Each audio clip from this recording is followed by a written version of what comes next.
ત્રિપાઠી, પૂર્વ પ્રમુખ ચોરવાડ શહેર ભારતીય જનતા પાર્ટી અને વર્તમાન અત્યારે તેઓ પાલિકા સદસ્ય છે ચોરવાડના.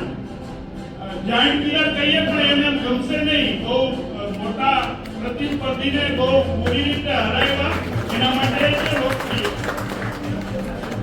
અને સતત અન્ય સામાજિક પ્રવૃત્તિ છે. અમારી સાથે સંજીવની નેચર ફાઉન્ડેશનમાં ગુજરાત લેવલે કામ કરે પણ હોય છે. આપણી વચ્ચે આવો જ એક સંસ્થાનો પ્રતિનિધિ, સ્વયં સંસ્થા, પછી અમે માંગરોળ રક્તદાન કરીએ કે કેશોદમાં સર્વરોગ નિદાન કેમ્પ હોય કે વેજાભાઈ ચાંડેરાનો કોરોનાનો વોર્ડ હોય, મંથન ડાભી ત્યાં અવશ્ય હોય.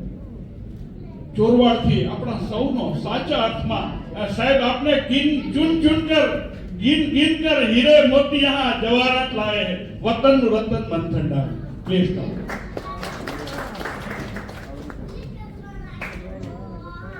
દિવ્ય ભાસ્કરના વતનના રતનના સન્માનના કાર્યક્રમ ઉપક્રમે આજે હાજર રહેવાનો મોકો મળ્યો છે. ત્યારે દાદાએ ઉપનામ આપ્યું કે મધ જેવી, મધથી તો કોઈ મીઠું છે જ નહીં, અને દાદા કાજુ કતરી, અને એ પછી બોલવાનો વારો આવે ત્યારે આપણે ખાંડ વિનાની ચા થઈ જાય.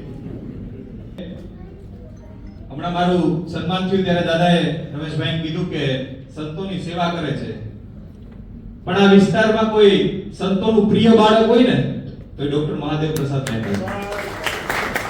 સેવા તો બધા કરતા, પણ જેની હાજરી હોય, વધુ વાત ન કરતા દિવ્ય ભાસ્કરનો, દાદાનો, અર્જન બાપાનો, સાહેબનો, કીર્તિભાઈ જે મહેનત કરી છે છેલ્લા 4-6 મહિનાથી, એક વખત એમના માટે સવિશેષ તાળીઓ આપણે પાડીએ. અને દિવ્ય ભાસ્કરની ટીમનો હું ખૂબ ખૂબ આભાર માનું છું કે નીચેના ગ્રાઉન્ડ સુધી જઈ અને આજે અહીંયા ઉપસ્થિત બધા લોકોનો જે એક સન્માન કર્યું છે. અને દાદાએ કીધું એમ કે આ હોલમાં એટલા માટે રાખ્યું છે કે આપણા શ્વાસો બધાને પરસ્પર મળે અને ભવિષ્યમાં આપણે સૌ એક થઈ અને આ વિસ્તાર માટે કોઈ પણ સેવાનું કાર્ય હોય એમાં આપણે જોડાઈએ. એ વાત સાથે મારી વાતને વિરામ આપું છું. આભાર. ખૂબ ખૂબ આભાર. ચોરવાડ છે ને એ ચારુ વાટિકા તરીકે પ્રસિદ્ધ છે.